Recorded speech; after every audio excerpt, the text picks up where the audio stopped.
This is our first night stop in Germany. In the lovely wood. Look at this. We have a kitchen. We have sofas and TV. Show you this. It's lovely, made from wooden house. Really nice. Look at this kitchen. You can actually, big size fridge. You can stay here for the whole week or two if you want. Actually, people from Berlin stay here because it's around Potsdam. Look outside. Outside, there is a table with the chairs and barbecue. And there you go. That is lovely outside, and then the real fireplace. And the lady said that we can use the wood from here if you want more.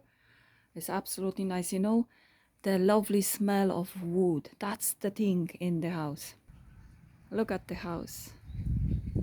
Lovely. Just in the middle of the forest. It's gated. It's fenced. We could easily park our car here. I love it. It's just around somewhere in Potsdam, in small village. We're gonna have now some rest, and later on we're gonna take the dog for a walk. See you later, guys.